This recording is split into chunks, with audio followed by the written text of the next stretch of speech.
All right. Well, welcome, Brielle. I'm so excited to have you to talk to you about your story today. You've got a really cool story, and I think a lot of people that tune in to listen about ulcerative colitis and inflammatory bowel disease, we often hear about people that are older, and because you're a much younger person than most of my clients, I thought it was really important to share your story today because inflammatory bowel disease is becoming much more widespread and really, really common with the younger generations. It's not an old person disease, so it can affect anyone. So thank you so much for coming on and sharing your story today. Yeah. Yeah, so why don't we start with just giving people a little bit of history about, where this all began with you and what your life was like. All right. Well, I got ulcerative colitis when I was 18 in my first semester of college. And before that, I had no gut issues, never a problem. My mom had some things, but for me, it was never an issue. I could eat whatever, never really got bloated, nothing like that. And then moved to college. And literally the day I moved in, I started noticing blood in my stool, and then slowly more symptoms were coming. And I was super unfamiliar with the whole thing, so I just went to some walk-in clinic in the college town I was at, and they said I had hemorrhoids and to take laxatives, so I was doing that, and obviously that would have made everything worse, having UC. And then eventually, a couple months later, things got super bad, and I could barely walk. I was just in my bed, and I was stuck with my roommates who were doing school, and I didn't want to have to ask them to help me do everything because I couldn't do it for myself, but they were. And I found out I had UC, and things were just super stressful. I lost a ton of weight, again, could barely move, and I was trying to live the college life, so it was super hard. And I moved home, which was another really hard thing for me, being at that age where I had plans for myself. And once I got home, I was like, okay, I really need to figure this out because the doctors said that there was no cure for UC and I'd be in remission eventually, but it was something I'd have to kind of deal with my whole life. And I'm the type of person that was not going to cut it. I was like, there's absolutely no way I'm going to be stuck with this for the rest of my life. And I'm with that for everything. If I have a plan and something gets in the way, then I'm just going to try and do as much as I can to bulldoze through that.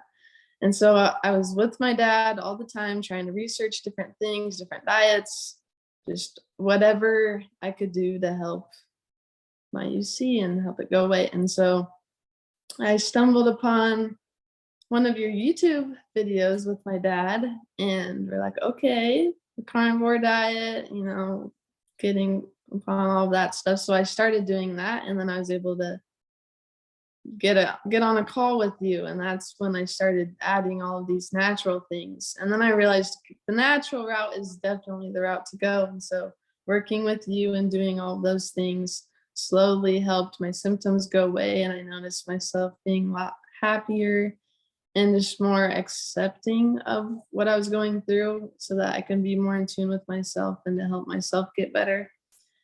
And I mean, I was having in the beginning at least 20 bloody bowel movements a day. Yeah.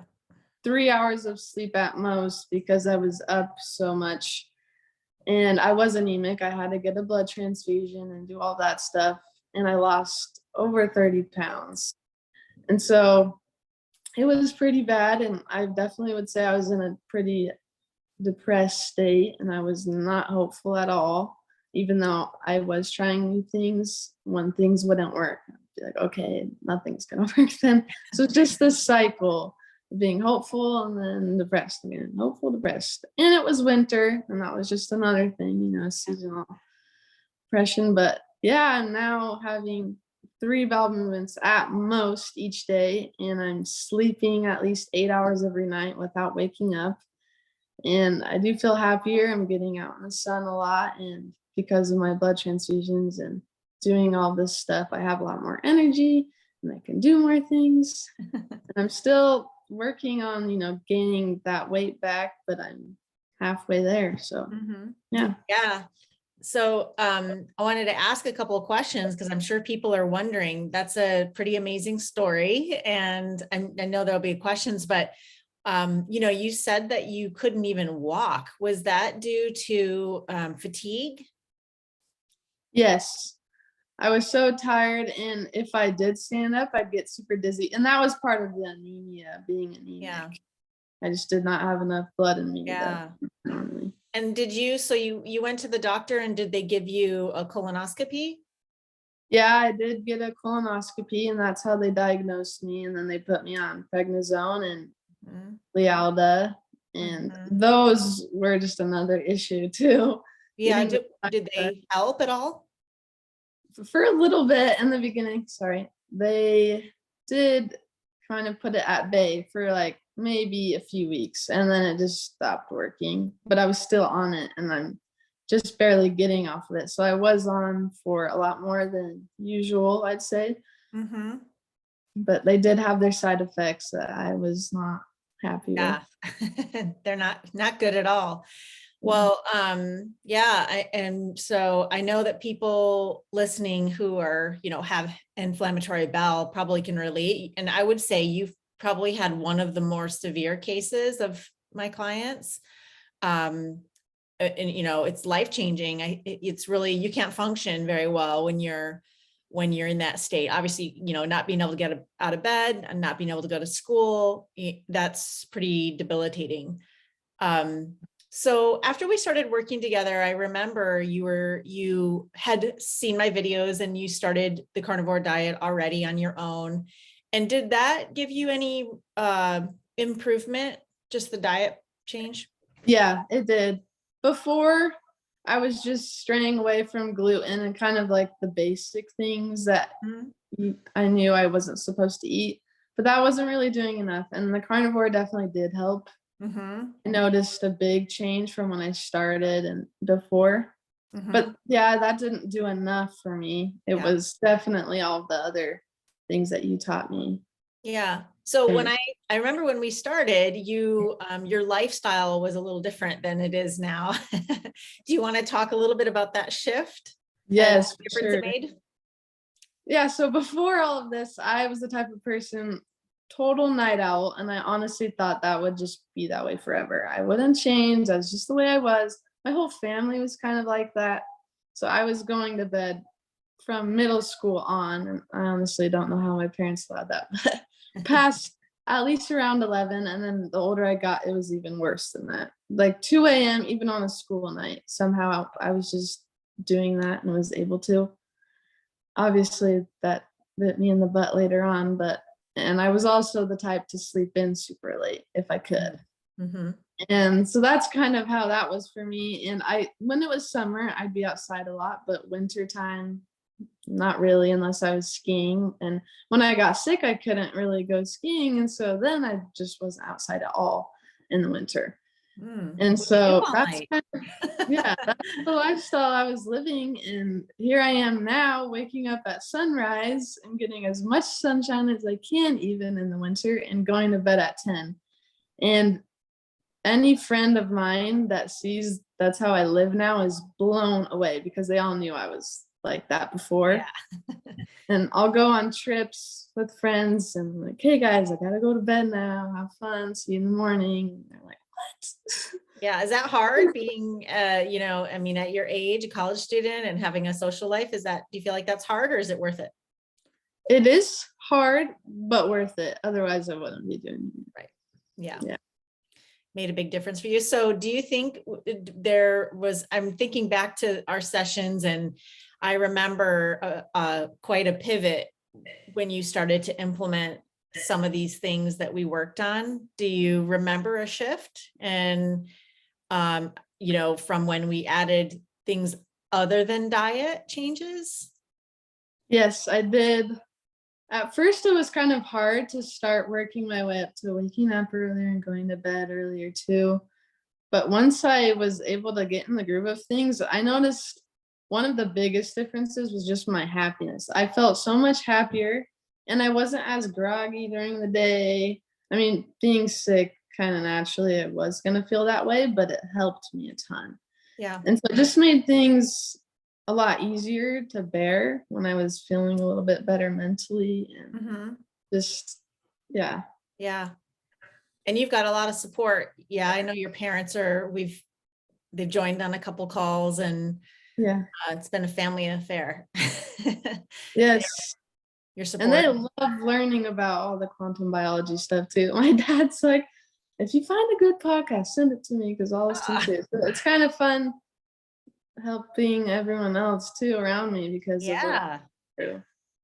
Yeah, well, that's how I got doing this work is, when you see what's possible, you can't imagine letting people suffer. Yeah, Yeah. exactly. I mean, a lot of people, they will go kind of through the steps that you did. They'll get symptoms, they'll feel, not feeling well, having the pain and bloating and blood and too many stools and diarrhea and all that stuff. And they go to their doctor, and the doctors will pretty much tell them, not everybody, but a lot of them will say that their doctors told them that the food they eat doesn't matter, and that the really only way to deal with this is, taking the medications, and eventually you probably end up having your colon removed. And that's kind of what people are told. And so I'm not surprised when they're hopeless and depressed and don't see a way out of that. You obviously found your way out of that. So what would you say to people that are, in that place? They've just seen their doctor. That's the message that they got from a doctor, and they're now just feeling really depressed and down in the dumps. Yeah, that's exactly what happened to me. I mean, my doctor wanted me on Remicade or Humira as a few months ago, and I actually just told him a few weeks ago that I'm ready to be off the meds. So, to those who are going through that same thing, I just say keep trying. It does get so, so hard. And it especially is hard if no one in your family or friends are going through that. And so, even though they'll say things that typically could help, they always don't. But if you find the people like you, Nicole, that helped me a ton because you knew what it was like. So if you somehow are able to just find someone to relate to and then look at their stories, look at how they were able to get through it, that for me was what kept me going, is knowing that it is possible. And for me, I was a more severe case and I was able to do it still, but it's definitely a big mental game. I also, another thing that helped me that I've been doing is just reading books that have nothing to do with TC, but help you with your mental game. And that's just another thing. You just have to get your mental health in check, and that helps you defeat everything else physically. Mhm. I love that. Do you have any book recommendations for people? Yes, Awaken the Giant Within by Tony Robbins. Ooh, Very okay. big book, but it's amazing. Okay. And then another one is The Bonds That Make Us Free. And I forgot the author of that one, but it's a good book.